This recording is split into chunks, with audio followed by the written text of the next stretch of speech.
This channel is for educational purposes only. Please do your own due diligence before making any investment decisions. Hi, this is Joe Rabil with Invest Like a Pro. So what I want to do today is talk about the pullback trade, but instead of giving you a perfect example of a really nice looking pullback trade, I'm going to show you an example of something that I don't think would meet the criteria. And if you looked at it based on, just generally speaking, you'd look at it as a nice looking pullback. But when you start to dig deeper, you realize there's some questionable things taking place. And I want to point out the things that I see instantly when I look at a pullback like this. All right, let's go ahead and get going with this. Now, if you're interested in learning more about some of these techniques, I go into a lot of detail in the courses. One of the things that I look at on the courses is volatility, the third course that I just put out, and that'll help you in this type of a pullback trade. However, I think if you're just getting started with this approach, I would start with the book I'm offering at a discount right now. You can go to rabilstockresearch.com/book for more information. Okay, let's go ahead and move into the charts here. And I've got XOM up. I've got a daily chart on the left and a weekly chart on the right. All right, now the pullback trade that I'm looking at is this pullback right here that just recently happened. And what I was telling my subscribers, I was looking for some form of an ABC to take place. Now, I didn't actually explain why. I just said, look, I would like to see this pullback again, as opposed to, getting involved on this pullback. And if you look at this, it really doesn't look that bad. You're pulling back to the 18 and the 40. You hit a nice new high. You had a pullback. And if you notice, this was the big bar of the pullback, and then they got smaller, and we got a doji bottoming tail right at the low.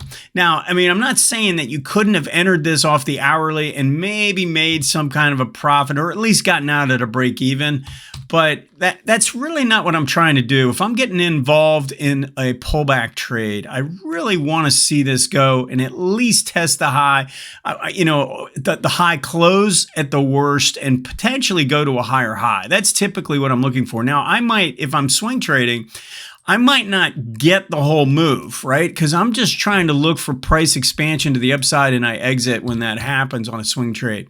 And my rules will tend to work out in that way. But I want to show you all the reasons why this was just not appealing to me. All right, so let's start with number one, the first thing that bothered me. And that is that we had this weekly chart that had been up 1, 2, 3, 4, 5, 6 weeks in a row, and then it breaks out. You see how? So you keep it really simple. If we break out of any pattern from an overbought condition, we should be expecting some channeling, some kind of a, check back, some more consolidation to take place, more than just, a simple pullback. I think you need to fill in some. Look at how far away you are from the 18-week on this pullback. So we don't necessarily want to be playing the first pullback when we're this far away from the moving averages. And so that's kind of number one. All right, that's the first thing. Now, you can see that we had good momentum behind the move, both MACD, ADX starting to kick in. I like this from a bigger picture standpoint, but when I'm looking at this as a pullback trade on the daily chart, there are some other things that were glaring. So we get the pullback, and as I said, the pullback doesn't look bad. And generally speaking, these moving averages aren't bad. I know the 18 started to lose a little bit of slope, but generally speaking, I would say these still have enough of a parallel look to them that I'm okay. But look at what happened on the pullback, and before we triggered, we had the crossover of MACD. Now, I talk about this a lot in my course, and what I talk about here is that when I see that, I don't typically want to take the next buy signal when that happens. I'm looking for some kind of a retracement back to test this area first, and then I would probably be looking for some kind of like a double bottom to form, if it can hold, if it's going to work and come back up through this prior high in most cases. All right, now sometimes this will evolve into a low ADX condition, and then we just play it as a breakout play. But what I wanted to point out is that if you think about it, once this overran here, we essentially don't want to take this first move. We want it to come back. So that was kind of one thing that really kind of bugged me about the way this was setting up. I knew I wanted to get a little bit better retracement. Now we're getting the retracement. Now this is starting to work in. It's probably a week or two away from getting a little close enough, but we've been consolidating now for almost 3 weeks. So it's starting to look a little bit more attractive. By the way, if you're enjoying the content, hit that like button and also subscribe. Now, there is one other thing that I would tell you. So the first thing was we were stretched away from the moving average. We broke out from an overbought condition on the higher time frame. All right. Number two, during the pullback, the MACD overran the signal line. Okay. And when that happens, we need to look for some kind of an extra retracement. I don't typically want to take the next move to the upside. Now, number three here is we had a really strong reading in the ADX, but notice during the pullback, how the pullback, during this pullback, we overran and we made a lower low in DI, and we made a higher high in negative DI. So that confirms a contraction phase. The moment I see that taking place here, I know that the odds are we're going to consolidate, maybe even work these moving averages together, and it's a process now. All right. Now, why do I believe that's so likely? And why isn't it possible that this could just make one more move to the upside? Well, the problem is that here's where they crossed over to the upside, and look at how big of a move you made before you touched the 18. You see how far of a run this made before we got the next pullback? And when I see that, again, I'm more inclined to believe when ADX gets over 70 before the first pullback, that we're going to have something a little bit more complex. Now, typically what I'm looking for is, breakout, bull flag, make another move, and then something more complex. All right, that's typical. The typical pattern is, breakout, bull flag, then complex. All right, that's what you should be on the lookout for. The problem is sometimes these are kind of like your little mini bull flag, like they hardly even show up on this time frame. They're just not pulling back, and it's just taking off to the upside. The pullbacks are actually showing up on a smaller time frame, like an hourly, not on the time frame that's actually doing the breakout.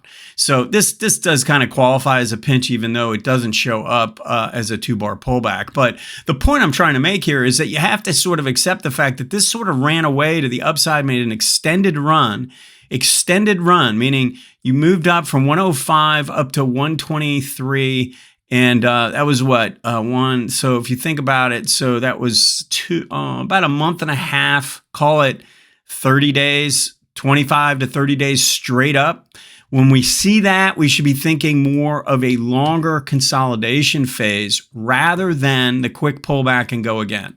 All right. So those are the 4 things on this chart that sort of jump off the page to me.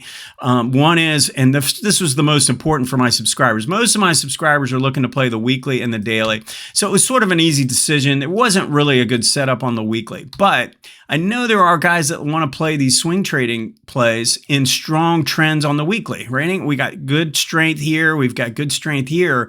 I want to buy a pullback and play it for another move. I get that. And you can do that. The problem is that if this whole pattern took place here, then you can really do that because you're not extended. You have room up to the breakout point, and you can actually play it for a move up into that resistance as opposed to for a breakout. See what I mean? So you can get in and out before you reach that next resistance zone. But in this case, we got too far away. We made too big of a run to break out, number one. The pullback caused the MACD to roll over. And one other thing I do want to mention when it comes to the fib grid. So let me just throw this on here. Fibonacci retracement. I got to get rid of these. Just want to show you so you can really isolate this. So if I look at the last pullback and put in the fib retracement, do you see how we're at this level here? We're still really far away from a 38% retracement. This is a good little test. All right. If you're not pulling back to the 38% retracement, then you probably ought to be on the lookout for some kind of a more complex corrective pattern to take place.